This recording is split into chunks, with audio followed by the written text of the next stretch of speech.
Hola, ¿qué tal amigos? Muy buenos días, tardes, noches, a la hora que tengas la oportunidad de estarnos viendo. Regresamos después de unos 2 días de pausa que te dejamos descansar un poquito de tanto noticia del COVID. Así que de alguna manera ya estamos de vuelta para llevarte la información más importante, nacional, estatal y desde luego en esta región Ciénega de Chapala. Hoy, el día de ayer arrancó la toma de muestras de COVID-19 por parte del gobernador del estado, nuestro amigo el ingeniero Silvano Aureoles Conejo. Así que vamos a dejarte la nota, original y regresamos con la información nacional para todos los que están preguntando sobre el tema de los panteones. También tenemos la información de los diferentes municipios en cuál panteón estará abierto o estará cerrado para que tomes tus medidas este próximo 10 de mayo. Un 10 de mayo diferente, un 10 de mayo muy, muy, muy diferente. Así que vamos a escuchar un poquito lo que tiene que decir el señor gobernador del estado. No nos ayuda a acatar las medidas sanitarias. Ojalá y que nos estén escuchando, nos vean a través de los canales de información. La gente de Lázaro Cárdenas, la gente de estos barrios, de estas colonias, que se queden en su casa. Es una medida, sí, dura, porque no es sencillo quedarse encerrado muchos días, pero es la única forma de detener la propagación del virus. Es una enfermedad muy contagiosa que multiplica los contagios y entonces en esa velocidad de contagio pronto tenemos mucha gente enferma. El dato que me compartía el secretario Herrera hace un rato, los 2 hospitales privados más grandes de la capital del estado de Morelia, saturados de pacientes de Lázaro Cárdenas, porque pues, los que tienen manera se van a atender allá, pero lo cierto es que no hay cura, no hay medicina, no hay ninguna vacuna. La única forma de contenerlo es que acatemos las recomendaciones. La medida la anuncié hace un par de semanas del aislamiento obligatorio y no hemos parado en los mensajes, en las recomendaciones, en el perifoneo en las calles a través de la policía, con los compañeros de la Policía Michoacán, pero aún así hay quien no se la toma en serio y se sale a la calle sin tener alguna actividad esencial que realizar. Las actividades que nos demandan trasladarnos o movernos están publicadas y seguido las damos a conocer, pero hay otras actividades que no son necesarias. Pero bueno, hace 2 semanas todavía, aquí en la tenencia de La Mira, tenían eventos deportivos y estaba la gente como cigarros ahí amontonados, sin acatar las recomendaciones. Hay que decirlo, compañeras, compañeros, aquí se disparó porque no se acataron las medidas que hemos venido dictando. No se cumplió con el protocolo y se dejó libre las actividades pensando de que no hay que afectar la economía. A ver, es temporal, no será lo mismo, evidentemente, pero vamos pasando la crisis a reiniciar todo el plan de reactivación y recuperación de la economía. Pero ahora lo más importante es salvar vidas, es salvar la vida, es cuidar a los que queremos, cuidar a los que amamos, y esos son nuestra familia. Nadie quiere que se le muera su abuelita o su abuelito, nadie quiere que se le muera su papá o su mamá, un hermano, porque lamentablemente la enfermedad lastima más a la gente con alguna vulnerabilidad.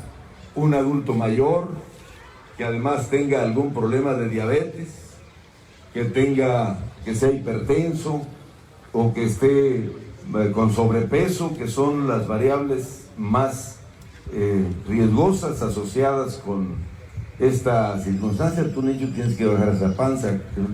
Entonces esas personas hay que cuidarlas.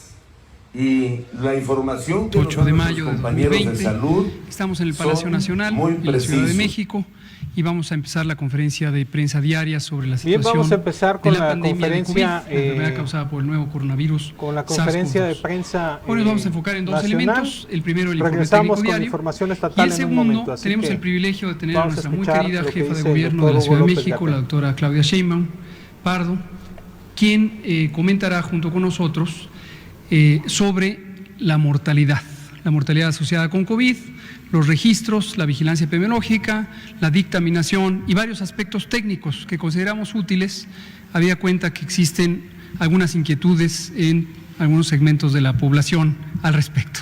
Y a pesar de que hemos comentado distintos aspectos técnicos muchas veces, siempre es bienvenida una nueva pregunta y hoy lo vamos a comentar. Jefa, muchas gracias por estar con nosotros. Gracias. Le pido entonces al doctor José Luis Alumía si nos presenta el informe técnico y después pasamos a comentar lo siguiente. Con su permiso. Muy buenas tardes con todas y todos. Iniciamos el informe técnico diario. Estamos en el conferencia vespertina número 70, el día número 47 de esta Jornada Nacional de Sana Distancia. En la siguiente diapositiva vemos la actualización del panorama internacional. Continúa por encima del 50%, 51.5% exactamente, los casos en las Américas confirmados en los últimos 14 días, la pandemia activa en nuestra región y a su vez el total de casos en los últimos 14 días, 31%, ¿no? Un poco menos de las 2/3 partes de los casos que se han confirmado hasta el momento en todo el mundo. En la siguiente diapositiva actualizamos nuestros números nacionales. 31.522 casos. Una cuarta parte siguen siendo los casos activos, que a su vez representan la epidemia activa en el territorio mexicano, 8.048, 3.160 lamentables defunciones que también han ocurrido y más de 123.000 personas que han sido ya estudiadas para COVID-19, de las cuales 71.351 han salido negativas a la prueba de SARS-CoV-2. En la siguiente diapositiva veremos la carga acumulada, los 31.522 casos, cómo se distribuyen en todo el territorio nacional.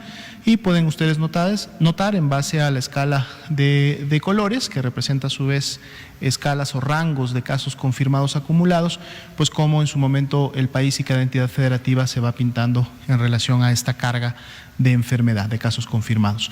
En la siguiente diapositiva vemos esta misma distribución, pero ordenada para que ustedes puedan tener los totales para cada uno de estas entidades federativas, destacando que, bueno, las entidades federativas que también concentran la mayor carga poblacional, lógicamente tienen mayor transmisión. En la siguiente veremos la distribución del mapa, pero ahora solo con la epidemia activa en México, los 8.048 casos, y son todavía un poco más los estados que están presentando pues ya colores por encima de los 100 casos y por encima de los 251 casos. En la siguiente diapositiva podemos notarlos en orden descendente, precisamente para que puedan identificarlos ustedes en función de la carga total de cada uno de ellos. En la siguiente diapositiva vemos el mapa, pero ahora por tasa de incidencia acumulada por 100.000 casos, 6.29 es la tasa a nivel nacional para los últimos 14 días y en los colores más oscuros las entidades federativas que tienen la mayor tasa de incidencia acumulada, lo cual habla precisamente de mayor transmisión, mayor cantidad de casos por población. En la siguiente diapositiva es la información distribuida en orden descendente para cada estado de esa tasa de incidencia acumulada por 100.000 habitantes. En la siguiente diapositiva podemos ver precisamente la distribución de las defunciones por fecha de ocurrencia, cómo se han presentado. 3.160 y además 254 defunciones aún sospechosas, es decir, está pendiente su resultado de laboratorio, pero igual las ven ustedes en la gráfica para que se sepa que están y que posiblemente pudieran incrementar el número para cada uno de los días, así como en la siguiente gráfica también pudiera suceder para cada una de las entidades federativas en donde se están registrando estas defunciones, y aquí podemos ver la carga de las mismas en donde se concentra en relación a dónde residía la persona o en este caso la unidad médica en la cual falleció. En la siguiente diapositiva vemos la curva epidémica.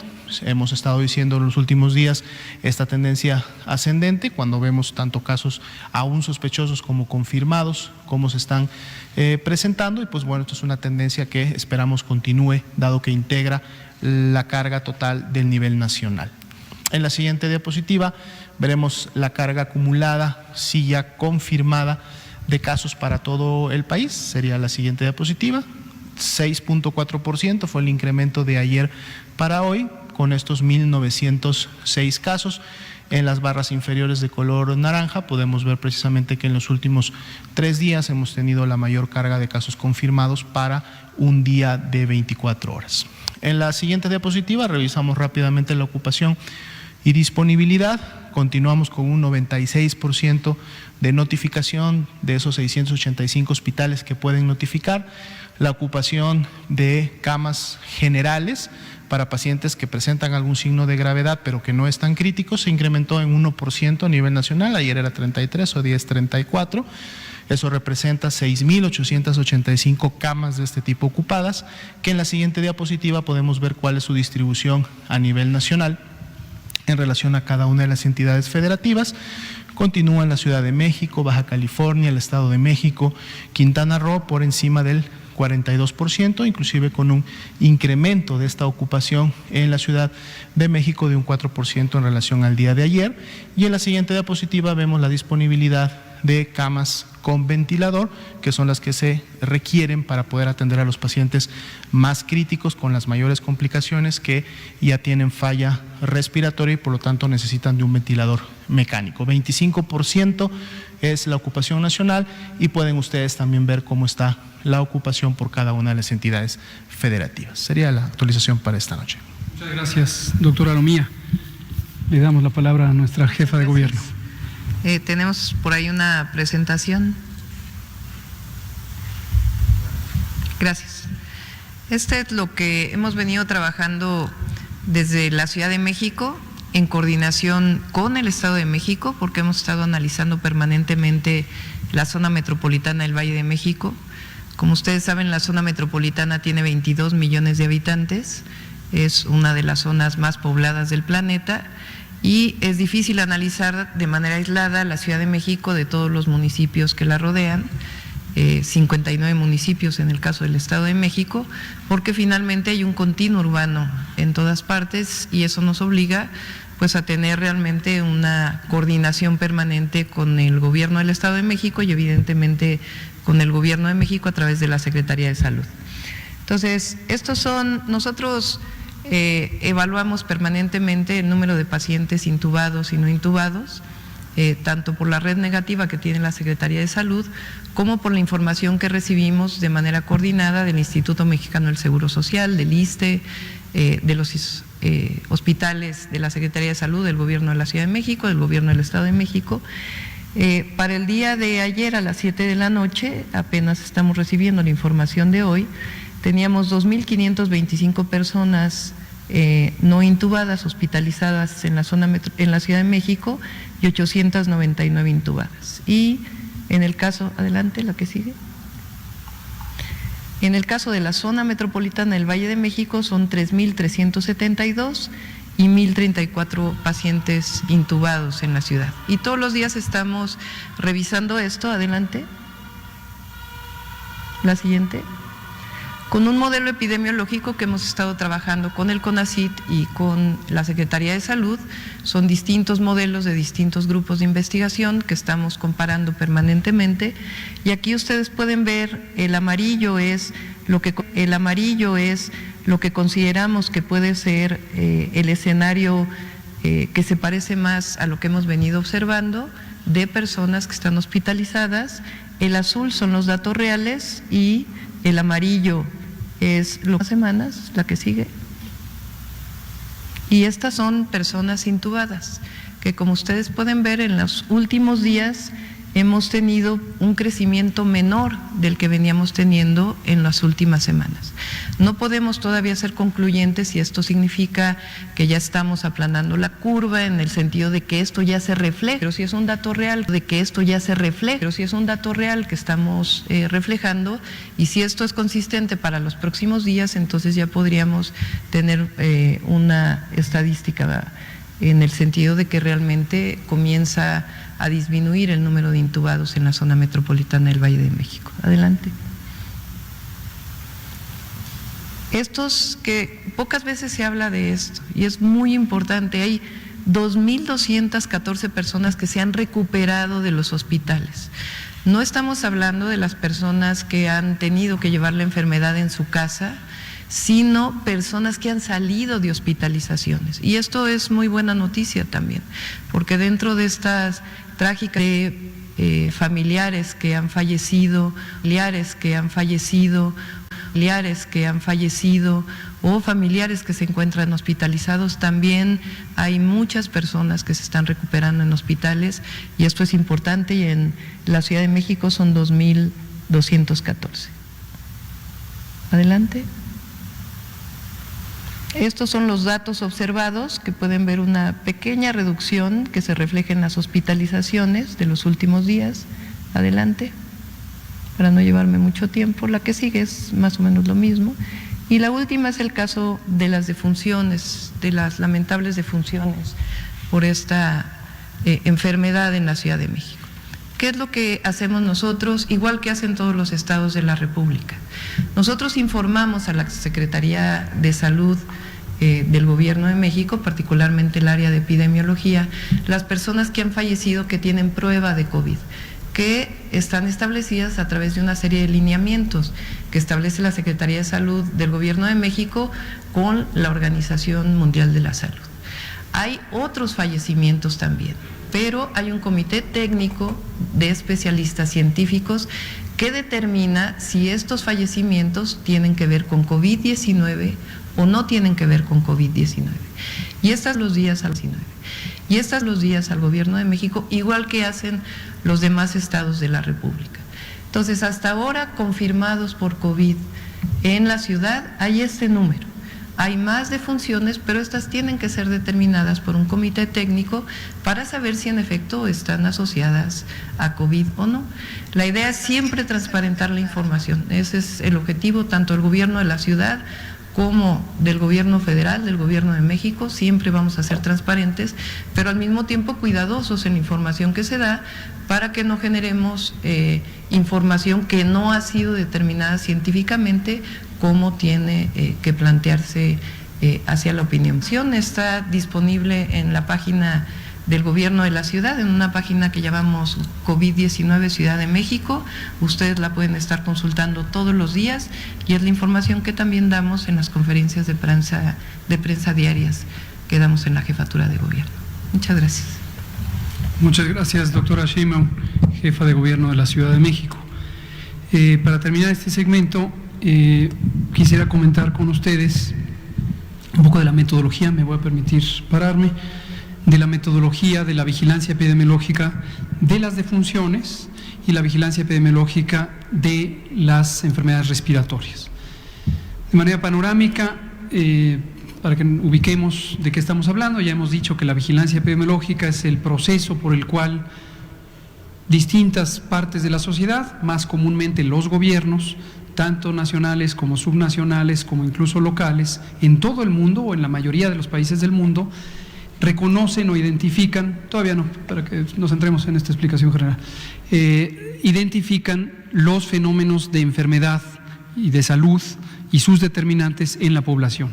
Y el proceso, de manera simplificada, consiste en recolectar información, integrar la información, analizar la información, que es la parte más importante de la vigilancia epidemiológica, y divulgar ese conocimiento en forma de recomendaciones, de política pública, de programas, de acciones, de intervenciones, al público en general, para que la conozca de manera abierta, y también para monitorear o evaluar las intervenciones de salud y de políticas públicas. Eso es gruesamente el propósito fundamental y la mecánica de la vigilancia epidemiológica. México tiene un sistema nacional de vigilancia epidemiológica muy antiguo, sus antecedentes, ya habíamos comentado en alguna ocasión, vienen de 1881, cuando se publicó el primer boletín hoy se llama Boletín de Epidemiología, en ese caso se llamaba el Boletín del Consejo Superior de la Ciudad de México, del Distrito Federal en ese tiempo. Y hemos tenido desde luego una evolución constante del sistema de vigilancia epidemiológica. Su versión contemporánea se estableció gruesamente en 1995 y del 95 para acá ha tenido grandes transformaciones. Algunas tienen que ver con la tecnología, otras tienen que ver con el concepto o los conceptos relacionados con la salud pública, la prevención, el control de enfermedades, y otras con los métodos epidemiológicos. Y los distintos métodos se han ido incorporando de acuerdo a la necesidad y la utilidad que pueden tener en México. Vamos a ahora centrarnos en la información sobre las enfermedades respiratorias para poner en contexto esta inquietud que quiero decir de pasada, que nos parece válida cualquier inquietud. Ayer una de ustedes me preguntaba sobre la crítica, las observaciones. Siempre va a ser bienvenida la crítica, siempre.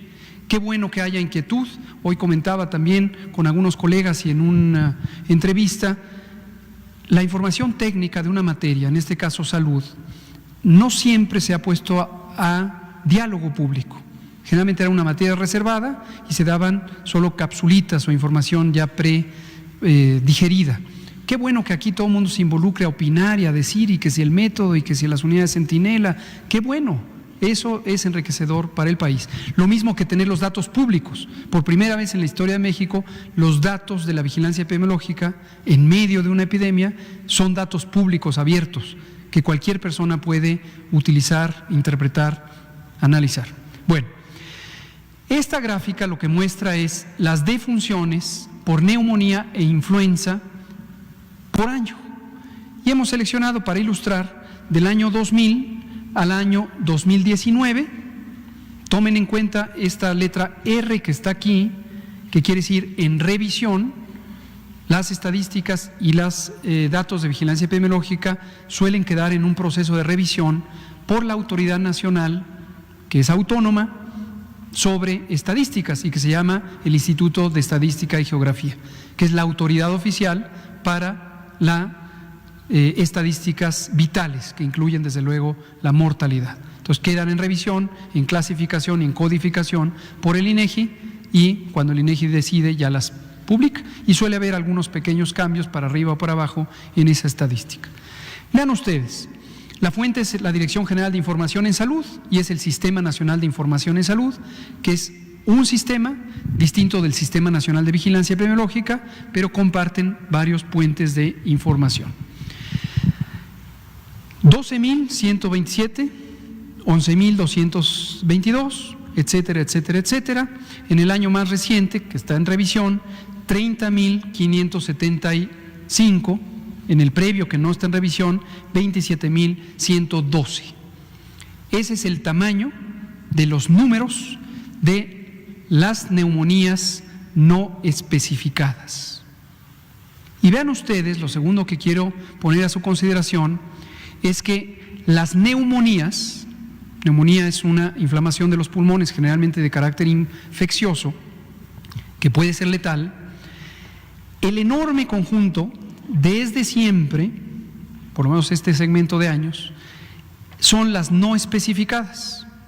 No se encuentra la causa, porque no se hizo la prueba de laboratorio, porque la persona murió, porque se hizo la prueba, pero el resultado fue fallido, por muchas razones.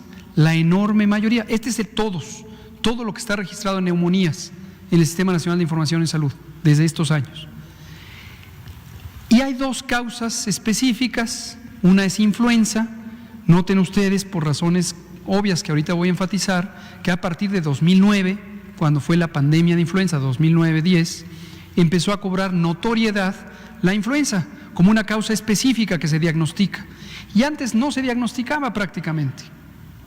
Y esas que dicen neumonía especificada es un conjunto heterogéneo que raramente pasa de más de 150, 170 casos de neumonías causadas por distintos agentes infecciosos, bacterias, hongos y otros, raramente virales. Quería que conocieran el número, quería que conocieran que la gran mayoría siempre quedan no especificadas. Y aquí hago un pequeño paréntesis por aquella inquietud que había de la neumonía atípica. Esto ya lo he comentado antes. Neumonía atípica es un diagnóstico clínico, no es una categoría diagnóstica de la estadística o de la vigilancia epidemiológica. Atípico no quiere decir que sea rara, es considerablemente frecuente. 15-20% de las neumonías pueden tener una presentación clínica atípica. Y lo único que quiere decir atípico, y este término se inventó o se estableció cuando no existían métodos modernos de diagnóstico, en particular la tomografía, que permite una imagen muy precisa de los pulmones, cuando solo se usaba la radiografía, se identificó la neumonía típica cuando existía un importante deterioro de la función respiratoria que no correspondía con las imágenes radiológicas y había una disociación. La placa, la radiografía del tórax, se veía relativamente normal cuando la persona tenía una grave alteración del funcionamiento respiratorio. Y de ahí vino el término neumonía atípica, pero no es una categoría diagnóstica que esté en la clasificación internacional de las enfermedades, por supuesto tampoco en México. La siguiente. Entonces, lo más cercano a la neumonía típica son estas neumonías no especificadas. Vamos a ver eso mismo, pero ahora lo vamos a convertir en porcentajes. Ya dijimos con toda claridad el número, ahora lo vamos a llevar a porcentajes para ilustrar los conjuntos de las neumonías que están en amarillo, las influencias que están en rojo y casi no se ve porque son minúsculas las neumonías que sí se encontró un diagnóstico de laboratorio distinto a influenza. Y este es el resto de las otras enfermedades del sistema respiratorio que causan la muerte. Todo esto es mortalidad, no son casos vivos, son personas que lamentablemente perdieron la vida. Vean ustedes que gruesamente la cuarta parte aquí y tercera parte en años más recientes de los trastornos respiratorios que causan la muerte fueron neumonías y 96% de ellos fueron neumonías no especificadas. Veamos en la siguiente diapositiva, vamos a concentrarnos en lo amarillo. Ya le quitamos lo gris de abajo, que son otras causas de muerte respiratoria. Para destacar nuevamente cómo la enorme mayoría, 95-96% en años recientes, 98% en 2000, 2001, 2000, los años anteriores, son neumonías no especificadas y 2 a 4% son neumonías de causa conocida, la más frecuente, influenza. Veamos la siguiente. Aquí vamos a concentrarnos en la influenza y las de causa especificada, es decir, las franjitas de hasta arriba de la diapositiva anterior, para destacar cómo la influenza en años previos a la pandemia de influenza 2009 no era tan consistentemente notificada, ni diagnosticada, ni vigilada. Y en cambio lo que tenemos después del 2009, la pandemia de influenza, es una notificación mucho más consistente de casos de influenza, que se hacen en el sistema de vigilancia centinela de influenza, que ya dijimos que se estableció en 2006, se perfeccionó en los años previos a la pandemia de influenza y luego se ha ido manteniendo actualizado y moderno. La siguiente. Ahora vamos a concentrarnos para ver números nuevamente, pero solamente de lo que va del año y compararlo con una duración equivalente de años previos. Es el corte hasta abril para poder comparar con los años previos y poder entender el año 2020, que está en tiempo real. Son los mismos datos de la otra diapositiva, solo que se segmentaron hasta abril. Aquí dice enero-abril 2015 a 2020. Esto es lo que hay para todo el país, esto es lo que hay en la Ciudad de México. País, Ciudad de México, país, Ciudad de México, y esto es lo que llevamos del año en la notificación de muertes por neumonía no especificada en lo que va del año. Los cortes son mensuales. Y ahorita voy a comentar cuál es la dinámica, el funcionamiento de la vigilancia de mortalidad, que es diferente a la de enfermedad, por una razón muy obvia. La enfermedad necesita una vigilancia en tiempo real para aquellas enfermedades de interés epidémico que cambian rápidamente. La mortalidad, para casi cualquier causa, obviamente ya no cambia en la medida en que se tienen datos finales. Entonces, ¿interesa tener la estadística? Sí. ¿Se aprende de la estadística? Sí. ¿Se genera conocimiento útil para las políticas públicas, la prevención, el control y el desarrollo del sistema de salud? Sí, pero no se necesita día con día con día. Como sí se necesita, por ejemplo, la ocurrencia de casos de enfermedad para poder identificar si una enfermedad se propaga, si está saturando o no los hospitales, en dónde se pueden hacer intervenciones preventivas, etcétera, etcétera. La siguiente. Este es un estudio que se publicó en una revista muy prestigiada, internacional, se llama Clinical Infectious Diseases, enfermedades infecciosas, mundo clínico de las enfermedades infecciosas. El primer autor es Charu, participaron también varios colegas mexicanos, incluyendo el doctor Víctor Hugo Borja, del Instituto Mexicano del Seguro Social, la doctora Lina Sofía Palacios, del Instituto Nacional de Salud Pública y otros colegas. ¿Por qué lo pongo aquí? Porque esto demuestra cuál es la dinámica de la comprensión, de la inteligencia, del conocimiento sobre mortalidad en un evento agudo de alta trascendencia como puede ser una pandemia. Y esta es la pandemia más reciente en México, la de influenza 2009-10, y que es una pandemia con características muy semejantes a la de COVID. ¿Cuándo ocurrió esa pandemia? Los números de mortalidad del día a día obviamente eran una representación menor, eran un subconjunto, un conjunto más pequeño del total. Así ocurre en todos los países del mundo. Pero posteriormente, la pandemia fue de 2009 a 2010 y posteriormente, este artículo se publicó en 2011, se hizo un análisis, lo que técnicamente llamamos retrospectivo, es decir, con información que había sido recolectada en el pasado, en 2009-10, y se analizó y se comparó, como lo acabo de hacer con las gráficas de barras, lo que había ocurrido del año 2000 hasta el año 2010.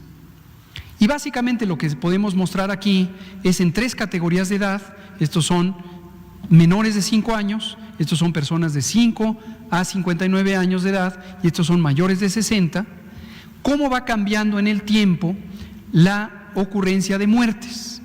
Lo que se ve en una línea como una ondulación de color negro es lo que habitualmente ocurre, y lo que se ve en color azul es lo que ocurre en los periodos de influenza. Lo negro es una modelación matemática, estadística concretamente, para ver esta temporalidad donde la influenza se presenta siempre en el otoño e invierno. Y lo que se ve en los picos son datos reales, colectados retrospectivamente del Sistema de Vigilancia de Mortalidad y del Sistema Nacional de Información en Salud. Y básicamente la conclusión del estudio es sumamente interesante, demuestra un aumento de mortalidad, especialmente en las personas entre 5 y 59 años, que no se ve tan impresionante para menores de 5 ni mayores de 60, lo cual fue una pieza clave del conocimiento de la influenza H1N1, porque mostró esta distribución selectiva de la mortalidad en adultos jóvenes, adolescentes y adultos jóvenes. Lo que normalmente pasa con las estaciones de influenza es que predomina la mortalidad en adulto mayor y en niño menor de 5 años. Entonces, es un estudio, pero lo uso aquí como ejemplo para ver cómo se construye la inteligencia, el conocimiento de salud. No se construye nada más contando casos y contando muertes, se construye entendiendo, interpretando, analizando, modelando. Y esto es un proceso que tiene sus propias reglas, tiene sus propios tiempos y, como ha dicho la jefa de gobierno, requiere seguir procedimientos formales para tener tanto estadísticas confiables como análisis apropiados que puedan ser transparentemente interpretados en conocimiento útil para tomar decisiones de política pública en salud. En la última es lo siguiente: ha habido inquietud de este tema de los casos de COVID en personas que fallecen y que desafortunadamente no se les alcanza a tomar una muestra de secreciones respiratorias para el diagnóstico. Y entonces la inquietud, hoy la vimos representada en algunas notas periodísticas internacionales, es: ¿están ocultando información? No. Esto lo hemos explicado varias veces. Yo creo que hay que invitar a los periodistas internacionales a que vengan también a la conferencia de prensa. Son bienvenidos y bienvenidas. Siempre que quieran venir, aquí estamos abiertos a el diálogo. El 13 de abril de 2020, se publicó este documento que se llama Correcto llenado del certificado de función, muertes por COVID, por SARS, por virus SARS-CoV-2, COVID-19. Es un documento, como se puede ver aquí, del Gobierno de México, de la Secretaría de Salud, del sector salud, y que lo publicamos precisamente para incorporar información de aquellas personas que fallecen, desafortunadamente fallecen por COVID, que no se puede demostrar por laboratorio. Y esto fue atendiendo a recomendaciones y definiciones de la Organización Panamericana de la Salud, Organización Mundial de la Salud, que son de aplicación universal y que definieron los códigos de la Clasificación Internacional de Enfermedades, número 10, que es la vigente, que corresponden a COVID. Y como pueden ver ustedes, hay tres tipos. Hay los casos confirmados o las muertes confirmadas, esto aplica a casos que fallecen, casos confirmados en donde hay un diagnóstico por laboratorio. Pero también existen los casos sospechosos que no requieren confirmación por laboratorio, y existen los casos probables en donde existe evidencia de que el informe de las pruebas de laboratorio para el virus no es concluyente. Es decir, la prueba, el espécimen estaba en mal estado, la técnica de laboratorio se corrompió, etcétera. 13 de abril 2020.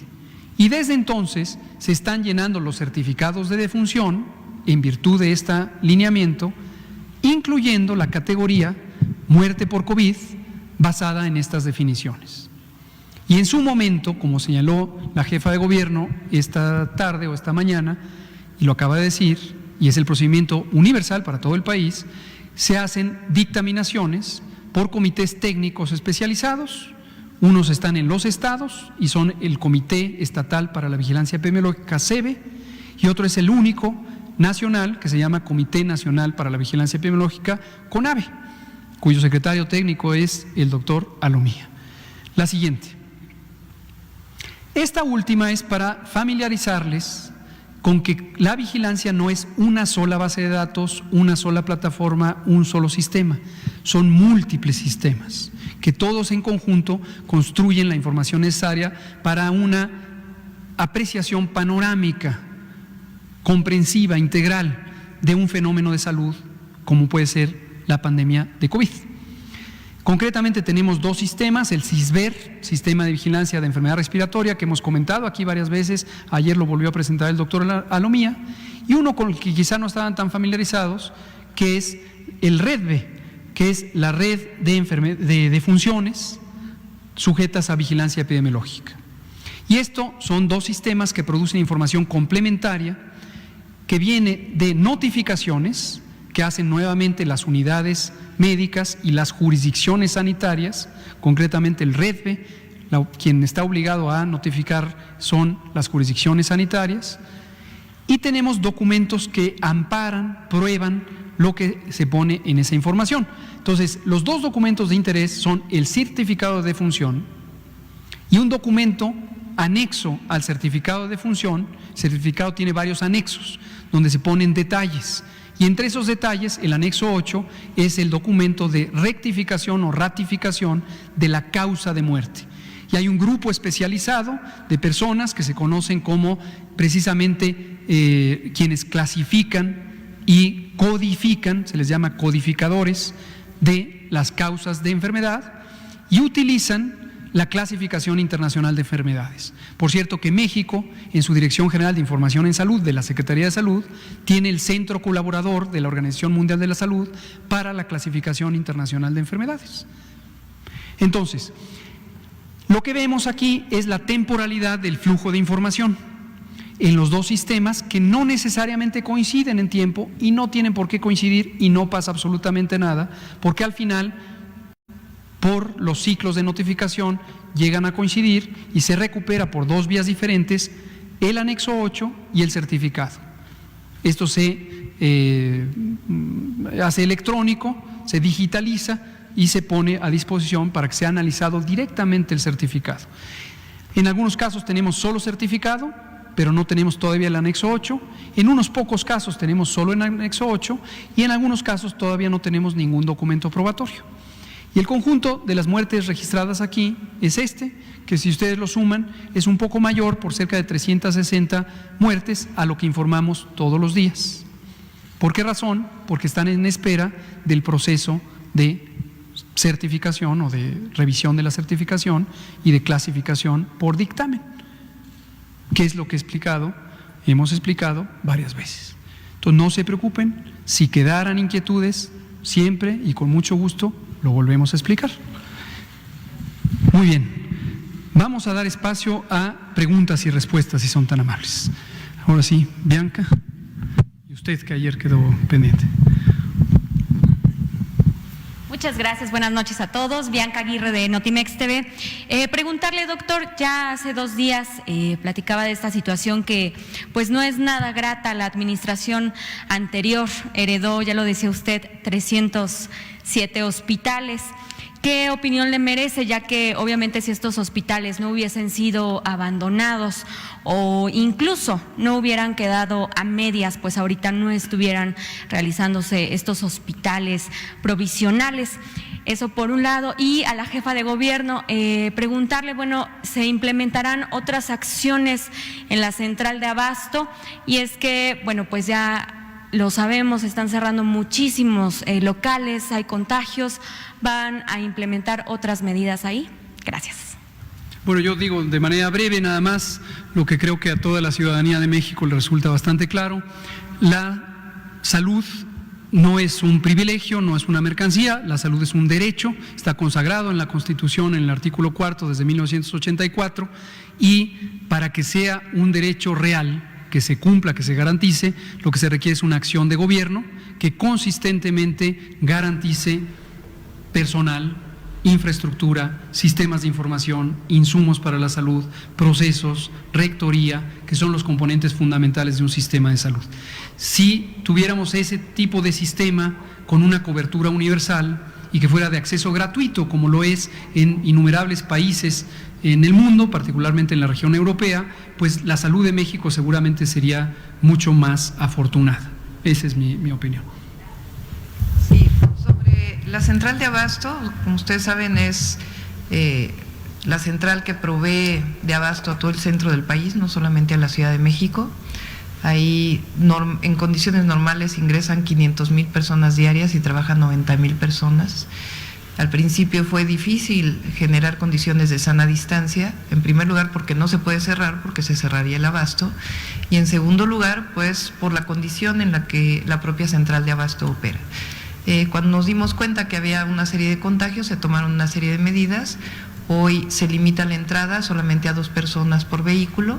De la información que tenemos se ha reducido en alrededor del 35% el ingreso a la central, no porque haya gente que no esté yendo, sino porque ya no van en familia, van personas de manera individual o en el caso del mayoreo solamente 2 personas. Y ahí sí se instrumentan medidas de mayor protección a las personas, de cubrebocas, de caretas, etcétera, sobre todo a quien está suministrando. Y desde hace cerca de semana y media, 2 semanas, se instalaron o se pusieron carpas y 450 promotores de la salud, médicos y enfermeras del área de salud del gobierno de la Ciudad de México que están haciendo una revisión epidemiológica para ver los casos confirmados, los contactos, etcétera. Entonces se han tomado varias medidas en la central. De esta manera sabemos que no va a haber desabasto en la ciudad, pero al mismo tiempo se están tomando controles. Muchas gracias, jefa de gobierno. Por favor, adelante. Luego Fernanda. Gracias. Lisbeth Álvarez, reportera del diario Basta del Grupo Catán. Para la jefa de gobierno, pues a partir de mañana se va a tener esta comunicación entre los familiares de pacientes COVID y pues saber en qué hospitales pues va a iniciar esta dinámica y cómo va a ser la misma. Y mi otra pues pregunta o inquietud, en el pueblo de San Andrés Totoltepec, en la alcaldía de Tlalpan, se ha estado mencionando de manera constante que hay varias personas infectadas por COVID y que no están recibiendo esta atención. Entonces, saber qué informe se tiene ante el caso, por favor, y gracias. Sí, cómo no. En el caso de la comunicación con pacientes, instalamos hasta ahora 11 módulos. Por lo pronto están solo en los hospitales de la ciudad, algunos que están determinados como COVID y otros que no, que son generales, pero no están en este momento como COVID, porque se están tomando una serie de medidas para el ingreso de los familiares. Estas se instalaron hace 3 días y los familiares pueden llegar y preguntar. Y estamos colaborando para que se instalen también en los hospitales del IMSS, del ISSSTE y los institutos nacionales de salud y los hospitales generales que dependen de Secretaría de Salud. Y a partir de mañana en estos mismos hospitales ha habido realmente donaciones muy importantes de muchas empresas, así como hay otras que no se han comportado de la mejor manera, la gran mayoría lo ha hecho así, y ha habido muchas donaciones y tuvimos donaciones de teléfonos y tiempo aire, y eso nos va a permitir que pueda haber comunicación entre el paciente y la familia. Entonces, a partir de mañana va a comenzar y se va a ir pues perfeccionando este proceso, y hay comunicación entre los promotores del gobierno de la ciudad que están fuera de los hospitales y obviamente el personal de salud, trabajadores sociales y enfermeras que están trabajando en esta dinámica para poder atender a los familiares que tienen personas en hospitales de la ciudad. Ah, sí. Conozco bien San Andrés, viví ahí 30 años. Vamos a ver exactamente qué es lo que está pasando. Conozco de algunos casos de fallecimientos recientes y estamos ahí en contacto con las alcaldías. Hay una muy buena coordinación con las 16 alcaldías de la ciudad, pero vamos a ver en particular algún tema que no se haya contemplado en San Andrés. Gracias, doctora Sheinbaum. Fernanda, Carlos, Araceli. Buenas tardes. Para glucosa atómica, diversas figuras públicas del país, no conformes con demeritar el trabajo que hacen ustedes, han tratado de descalificarlo también, aquí mismo en este recinto incluso. Ahora recurren a medios internacionales. Usted explica que es libertad de expresión, aunque son claramente ataques. Mencionaba también que hay compañías farmacéuticas e intereses políticos involucrados en todo esto. ¿Qué intereses hay en todo esto? ¿Hay algo que los ciudadanos no sepamos y debamos saber? Otra más, si me lo permite, los pacientes que se van recuperando de COVID, ¿qué indicaciones deben seguir? ¿Se tendrían que realizar alguna prueba después de cierto tiempo? Y añadiendo a esto, usted dijo que nos iba a dar otra explicación sobre las pruebas rápidas el día de ayer. Gracias. Gracias, con mucho gusto. Sobre los medios internacionales, los intereses. Debo dejar muy en claro los 3 o 4 periódicos que hoy publicaron notas relacionadas temáticamente con este tema. No tengo prejuicio alguno. Son un medio más, en este caso internacionales, y siempre es bienvenido leer reportajes, entrevistas, noticias. En uno de ellos me llamó la atención la ausencia de rigor, siendo un periódico que en general aprecio, estoy suscrito a este periódico, y me llamó la atención ver una noticia que un poco desentona con los estándares periodísticos de este medio, el que habla de mortalidad. Y cuando me refería a los intereses en un video que presentamos esta tarde, es que lo que me llama la atención, pero no creo que esté articulado con los medios, es cómo hay un segmento de la población que identifico relacionado con la actividad política, partidos que están por quererse registrar, quieren posicionarse, que toman cada cosa que sale para orientarlo políticamente. Aquí hemos dicho una y otra vez, lo volvemos a decir, este es un foro técnico, este es un espacio para compartir información hacia la sociedad a través de ustedes y de manera directa, para recibir de la sociedad también inquietudes, comentarios, dudas y poder trabajar juntos por algo que es del interés común.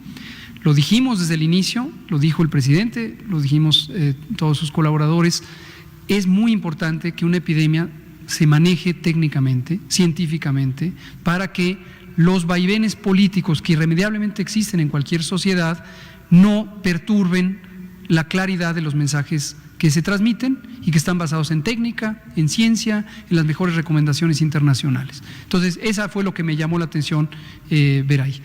Sobre recuperación, como bien señala la doctora Sheinbaum, es muy alentador ver que los pacientes, las personas que son pacientes hospitalizadas, se recuperan. Y esto me parece muy valioso porque no solamente los casos leves, los casos ambulatorios, también hay una gran cantidad, lo acabamos de ver con el dato de la Ciudad de México, de personas que salen del hospital, salen bien, salen con vida, salen recuperados, en algunos casos salen debilitados, no solamente de debilidad de los músculos por el reposo prolongado, sino incluso con algunas alteraciones de su capacidad respiratoria. Pero en su momento se irán recuperando a tiempos variables de acuerdo con el grado de daño, la duración de la hospitalización y sus condiciones generales al momento de enfermar.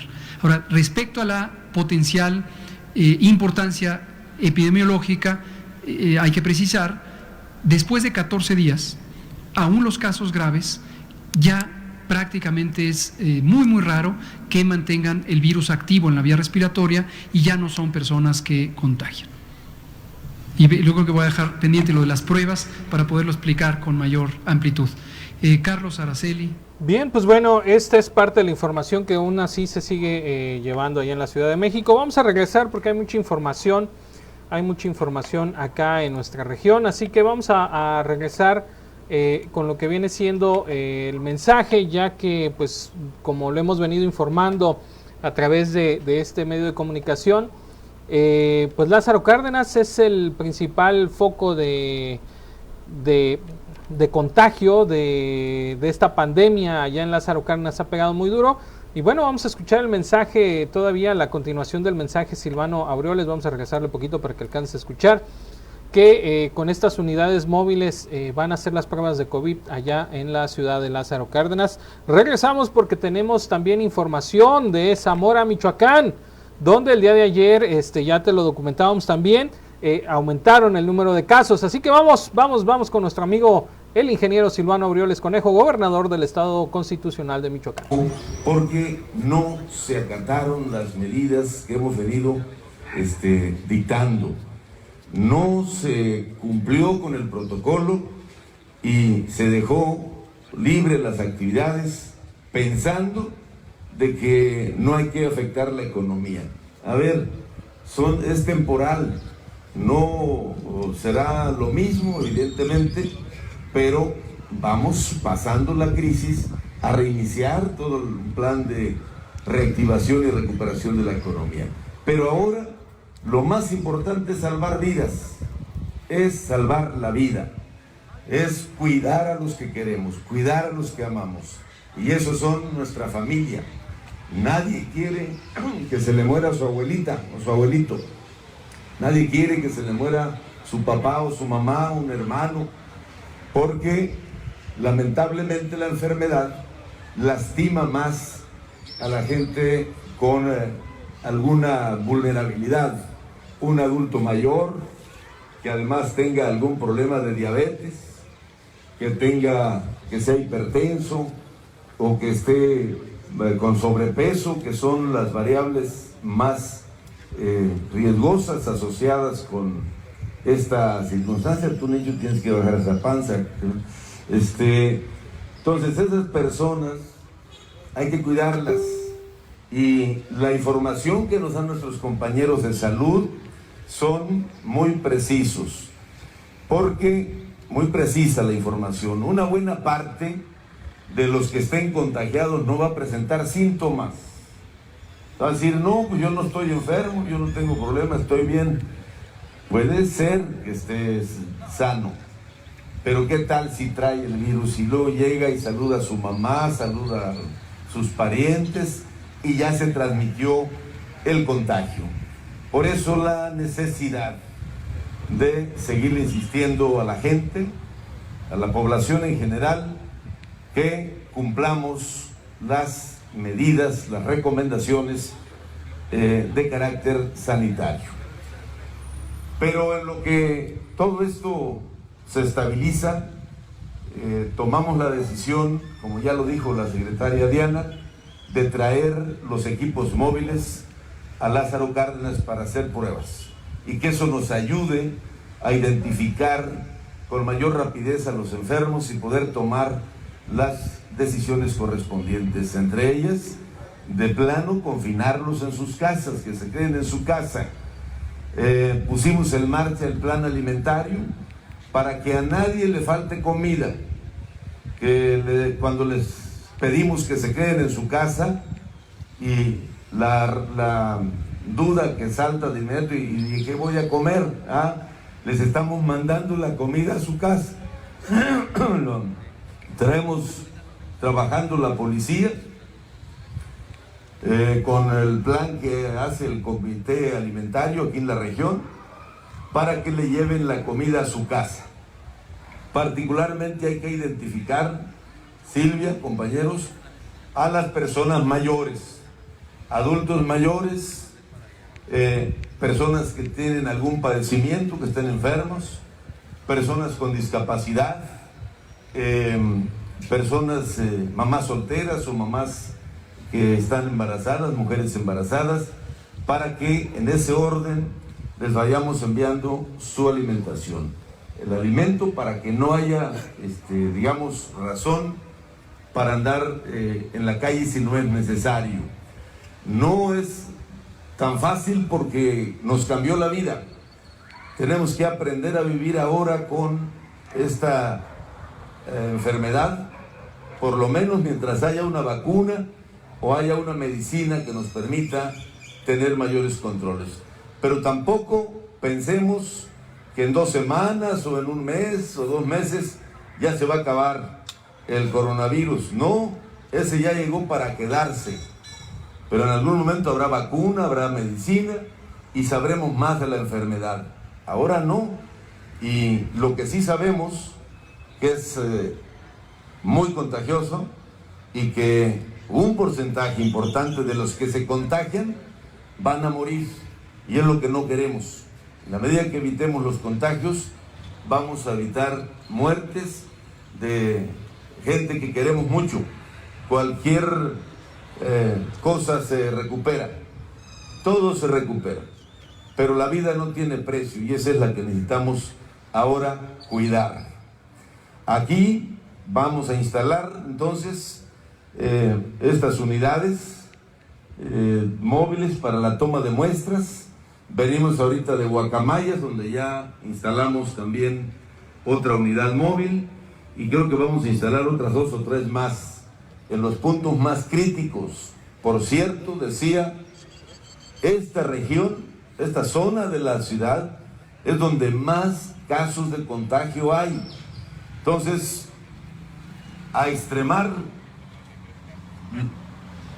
las medidas acá.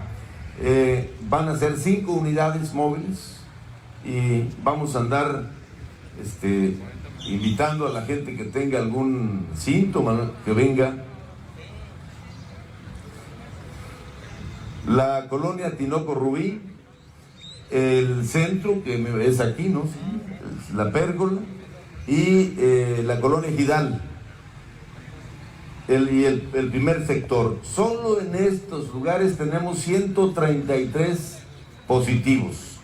Así es que hay que extremar las precauciones, todas las medidas para parar el contagio, y invitar, correr la voz para que nos la tomemos en serio.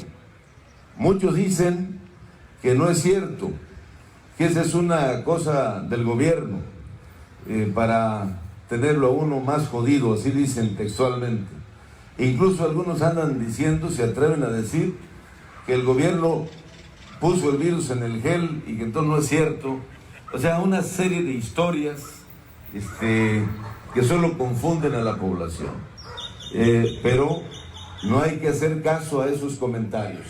La única información correcta es la que nos da el sector salud, la que nos dan los médicos, la que nos dan las enfermeras, los doctores, las doctoras, y solo esa vía es a la que hay que hacerle caso. Y a mis compañeros de salud, agradecerles en todo lo que van, porque ustedes son pues la línea de batalla. Si ustedes se nos contagian o se nos desaniman, estamos en problemas, porque vamos a descuidar a mucha no podríamos atender a mucha gente. Entonces, agradecerles infinitamente. Siempre les vamos a estar reconocidos por su trabajo, por su compromiso, su entrega en una situación tan difícil, tan crítica, y con ello ayudar a salvar vidas. ¿Qué pasó, hermano? Señor gobernador, muy buenos días o tardes. ¿Está? Bien, pues bueno, esto es lo que de alguna manera sucedió allá en Lázaro Cárdenas. 5 unidades móviles ante esta pandemia que está atacando. Desde luego nuestra región ha estado pues relativamente bien se puede decir, o muy bien, gracias a todos y cada uno de los que se han quedado en casa, que han sido cientos o que fueron cientos o miles de personas las que pudieron de alguna manera quedarse y seguir quedándonos en casa, ¿no? Esta es la información, pero vamos a enlazarla para que puedas de alguna manera ver cómo está con el comunicado técnico de ayer. El de hoy todavía no está listo. El día de ayer en Michoacán se han confirmado en total 518 casos, pero tenemos 31 casos nuevos.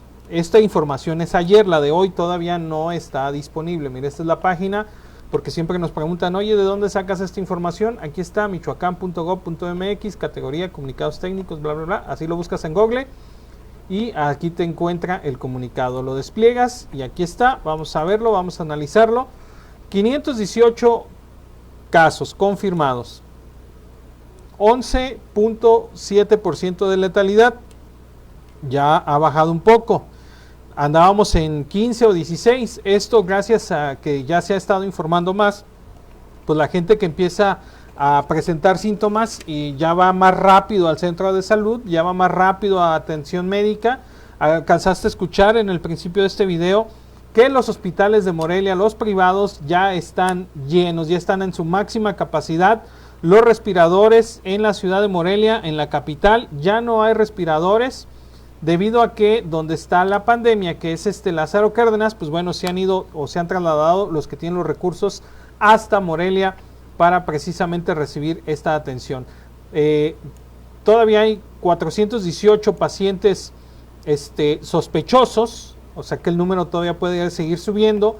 Hay 40 hospitalizados, ojo con este dato porque este es el que sigue subiendo. Ya aquí en esta etapa de la pandemia ya no más, los datos que nos interesan ya no es tanto el total de casos, sino cuántos casos nuevos hay y cómo está en el tema de la hospitalización. Tenemos 40 hasta el día de ayer, 40 hospitalizados, 28 de ellos son graves, ojo con los datos, confirmados, y 35 están en hospitales públicos y 5 en privados. Defunciones pues siguen subiendo a 61 y aquí está por defunciones donde es la mayor cantidad, 25 en Lázaro Cárdenas, de los 228, 25 que es más o menos el 10% o el 11.7%, más o menos se confirma esta tasa, son los que han muerto en, incluso es un poquito más, tendríamos que sacar exactamente la cuenta para decirte la tasa de letalidad ahí en Lázaro Cárdenas.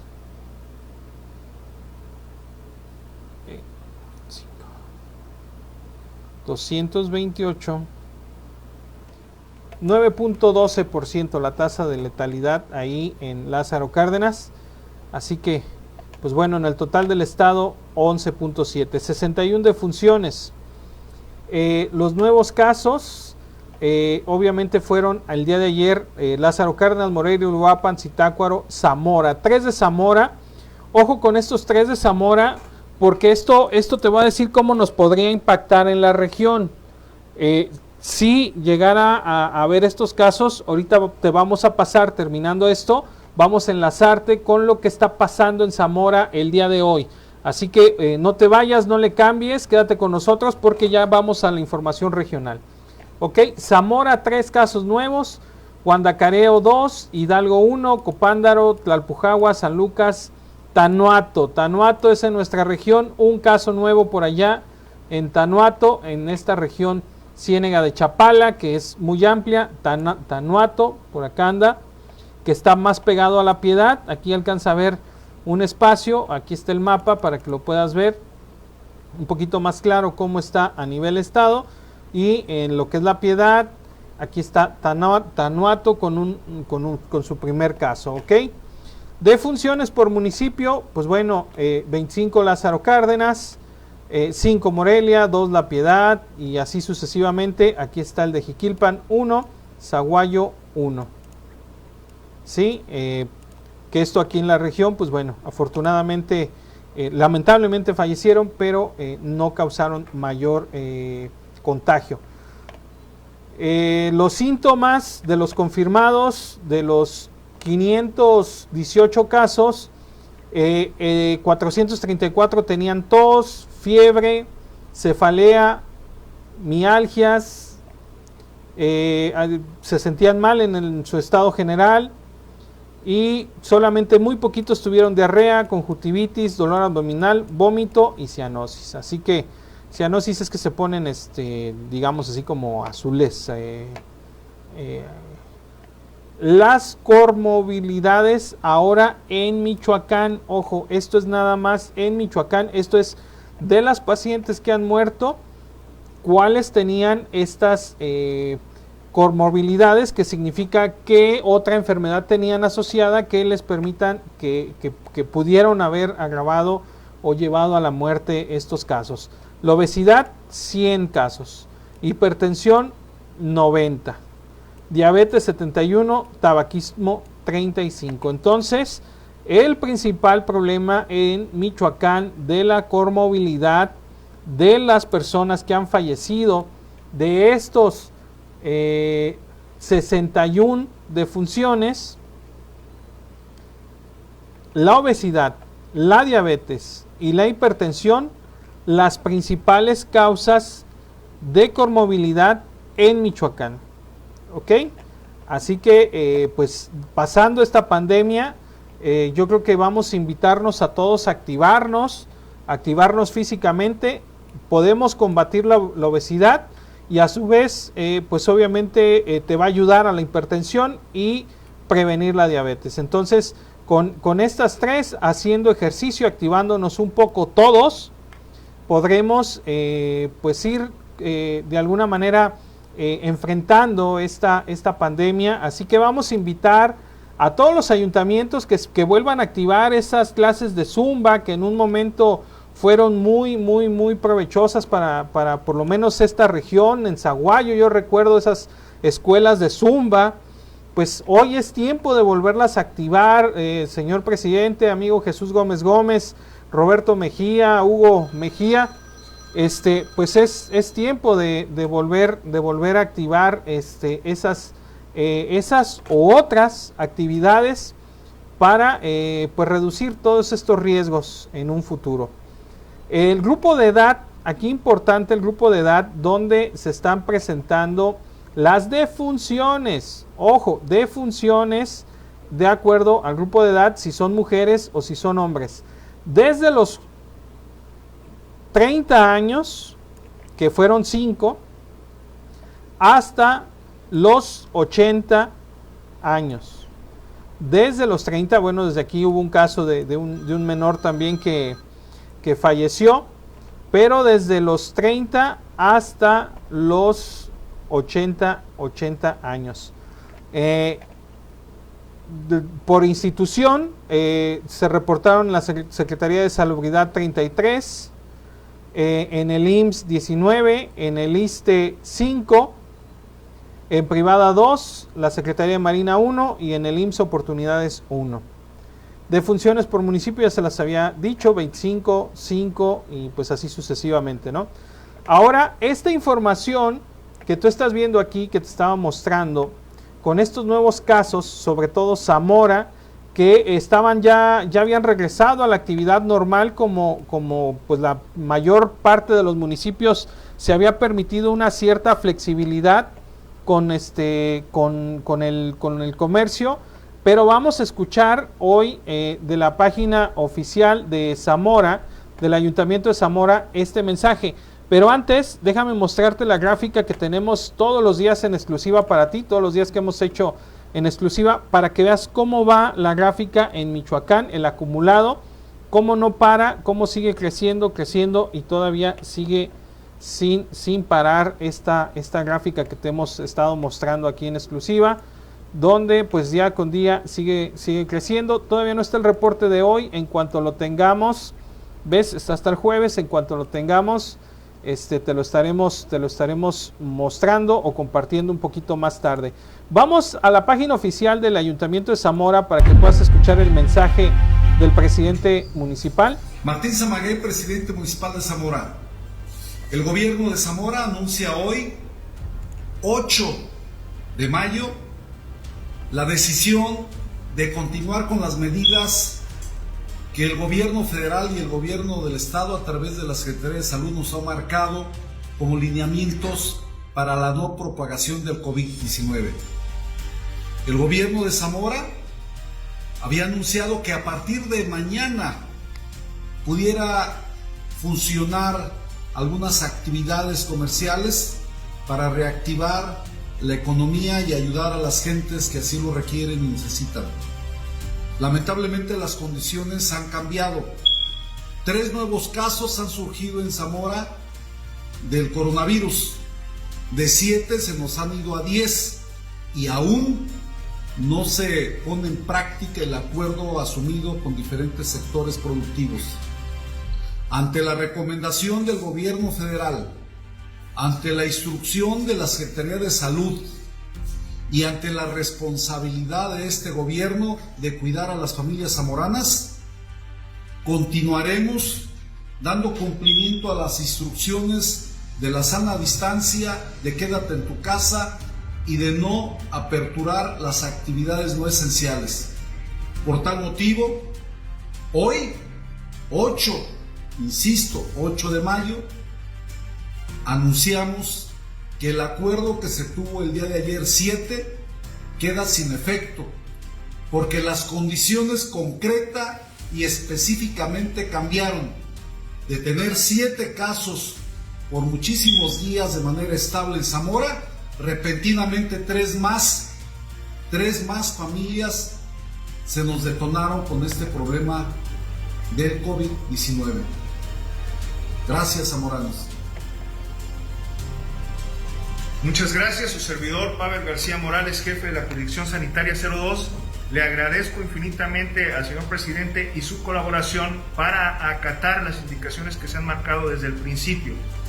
Nosotros hemos estado vigilantes, hemos estado procurando mantener las condiciones necesarias para evitar el contagio masivo o el contagio que se dé dentro de la ciudad de Zamora y los municipios que integran la jurisdicción sanitaria. Por eso te invito a seguir acatando las indicaciones. La primera indicación, quédate en casa. La segunda, lávate las manos de forma frecuente. No salgas si no es necesario salir más que a actividades esenciales. Y dentro de lo posible, usar el cubreboca en la vía pública y para las actividades que tengas que realizar al aire libre. Es importante reconocer que el gobierno municipal actúa de forma responsable y que se suma a las actividades que realiza la Secretaría de Salud del Estado y la Secretaría de Salud del Gobierno Federal. Nosotros agradecemos el apoyo, señor presidente. Gracias por acatar esta indicación, gracias por sumarse a esta jornada de sana distancia y a esta jornada de aislamiento social. Y de nueva cuenta, quédate en casa. Muchísimas gracias. Es claro la postura. Manifiesta la voluntad del gobierno de Zamora de haberse conservado estable los casos 7 en Zamora, reactivar la economía. Lamentablemente las circunstancias cambiaron. Es muy puntual este convenio que se firmó.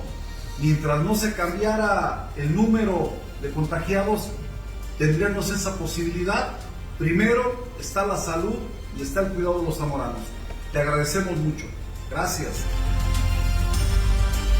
Bien, pues bueno, esto es lo que está aconteciendo en nuestra región. Esto lo sumamos o lo aunamos o lo juntamos, como quieras que te lo señale o que te lo mencione, a estos 3 nuevos casos que te presentaba ayer de Zamora. Lamentablemente 3 familias, quiero entender que son 3 familias por separado, lo que generó que Zamora volviera a cerrar su comercio.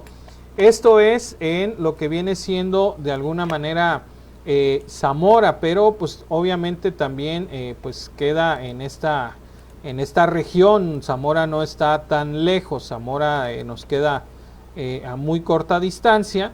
Entonces es importante que estés de alguna manera debidamente enterado. Esto con motivo del 10 de mayo. Hoy todavía no está el comunicado técnico del viernes. Esperemos que todo siga como hasta hoy. Pero nos han preguntado mucho, ya pasando esta información de lo que está pasando en Zamora. Te acabas de enterar, si no estabas enterado, el comercio iba a abrir mañana. Iba a levantar sus restricciones mañana, algunos ya estaban por ahí ya limpiando, arreglando, promocionando y se tuvo que volver a cerrar. Así que, pues bueno, es importante que estés enterado de qué está pasando en los municipios vecinos, porque esto no está muy lejos. Te insisto, esto está aquí en Zamora, Michoacán, y muchas personas, muchos de nosotros tenemos tránsito diario Zamora, esta región. Así que pues es esta parte. Ahora, pasando ya a nuestra región, ¿qué es lo que ha pasado? Vamos a mostrarte lo que te hemos publicado el día de hoy en nuestra página. El Ayuntamiento de Zaguayo, Michoacán, estará con motivo de este 10 de mayo, lanzó este comunicado. Feliz día a mi madre en el cielo. La misa que se ofrecerá en el Panteón se podrá sintonizar el domingo 10 de mayo a las 8 de la mañana a través de los diferentes medios de comunicación, como es TV Rey, como es el de tu servidor, Carlos Flores, Fusión Noticias, Noticias Cuarto Poder, Notimex, Tribuna, Más Noticias, Zaguayo, la ciudad con visión, y Zaguayo para el mundo. Esperemos la conexión tener suficiente espacio para que todos podamos llevar esta transmisión hasta tu casa. Por esta ocasión, debido a la contingencia, permanecerá cerrado el Panteón Municipal de Zaguayo, Michoacán, para evitar cualquier tipo de aglomeración. Por otro tipo de representación, para otro tipo de representación religiosa, interesada en alguna celebración, deberán acudir a la presidencia para realizar su solicitud correspondiente. Por su comprensión, gracias. Mañana, para el día 10 permanecerá cerrado ya el Panteón Municipal de Zaguayo. Para lo que viene siendo el Panteón Municipal de nuestro pueblo vecino, nuestra ciudad vecina de Venustiano Carranza, también hace un comunicado especial el gobierno municipal, donde dice: el gobierno municipal de Venustiano Carranza informa: el próximo 10 de mayo del 2020, tomando las medidas de prevención del COVID por seguridad de todos y todas las familias, los panteones del municipio se mantendrán cerrados. Gracias por su comprensión. Así que lo que es Venustiano Carranza también queda cerrado. En el municipio de Chavinda también emitió este comunicado, donde dice que por decreto, debido a la pandemia del coronavirus, el Panteón Municipal de Chavinda permanecerá cerrado los días 9, 10 y 11 de mayo. Así que solamente se abrirá el panteón para, quiero pensar, algún sepelio por causas de fuerza mayor. Esto atendiendo a las indicaciones de las autoridades de salud. Atentamente, el Ayuntamiento de Chavinda. Este fue el comunicado que te pasábamos ayer. Y en el municipio de Jiquilpan, para todos los que nos han preguntado, en la conferencia de prensa que dio hoy el presidente municipal, que déjame ver por dónde está, aquí estamos nosotros transmitiendo, él dijo que permanecerá abierto el Panteón Municipal de Jiquilpan, junto con la vendimia, si es que no pasa otra cosa o que de alguna manera haya más casos. Esto es la información que dio, que ya te la habíamos compartido. Si no mal recuerdo, le pregunté al final, en esta parte, ya para no repetirte todo. Sí. Entonces, hasta ahí podemos llegar. mujeres, felicidades de esta contingencia. Muy bien, presidente. Sí, cerraron los bancos en Zaguayo. Bueno, aquí en la pregunta que se le hace al presidente municipal y que también le hacíamos nosotros era esa parte del panteón. Se sucede hoy. Están pasando cosas. Por aquí está. Yo respeto la determinación, no me meto con eso. Estoy comentando la acción que se sucede hoy. Y vengo a la presidencia y veo muchísima gente, me bajo, ya me auxilia Protección Civil y demás, les llamo, para que estén a su sana distancia. Ahí están. ¿Verdad que la solución no es cerrar los bancos? Porque si yo cierro lunes y martes de la semana que viene, el miércoles voy a tener toda la gente que no vino lunes y martes, pero se van a ir a Zaguayo, si allá lo saben. Entonces, yo soy responsable. No voy a cerrar ningún banco, nada. Más bien apostarle a la sana distancia. Y lo del panteón es lo mismo. Que haya la misa, que vaya la gente, pero con su cubrebocas, su gel antibacterial antes de entrar, se le toma la temperatura, se tiene un control sanitario y se da la misa en Santa Paz. A ver, el mercado es una... Eso fue lo que señaló el presidente municipal con respecto a lo que viene siendo el panteón municipal de Jiquilpan, en este tema de que si estará abierto, y también en el tema bancario, que fue otra de las preguntas que hizo uno de nuestros compañeros periodistas, que era lo que se preguntaba. Nosotros le preguntamos desde ayer que si iba a estar abierto, dijo que sí, y pues hoy lo confirma. Así que pues de no pasar nada extraordinario, estaremos transmitiéndote la misa el domingo a las 8 de la mañana y el domingo a las 10 de la mañana desde la ciudad de Jiquilpan, Michoacán. Así que pues quédate pendiente de las dos, estaremos al pendiente de estarlas transmitiendo 8 de la mañana y 10 de la mañana respectivamente, para que pues puedas de alguna manera verla o escucharla o pedirla o hacer las oraciones o lo que tengas a bien disponer para esta parte de la pandemia. Pues bien, es toda la información que teníamos para ti por ahí. Ahí está el video donde el presidente pues ya desmiente esa parte de las facturas o da su propia versión. Hasta hoy 518 casos, hasta hace un momento, hasta que llegue el reporte. La información oficial pues es todavía 518 casos, 61 defunciones, 150 personas recuperadas.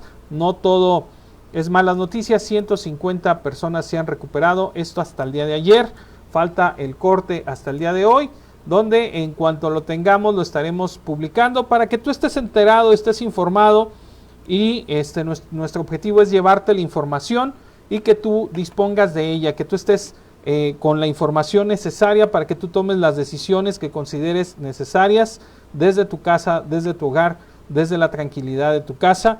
Así que pues bueno, esto es todo, que pases muy buenas noches, estamos al pendiente. Hoy queríamos entrevistar al doctor Pavel por la contingencia que está pasando en Zamora, no nos ofreció esa disculpa, está atendiendo un medio de comunicación, un compañero de allá de Zamora, así que pues bueno, estará llevando la información por allá. Así que saludos a todos, que pases una excelente noche. Hoy en cuanto tengamos la información pues te la estaremos publicando, los comunicados técnicos del COVID-19 para que tú tomes las mejores decisiones.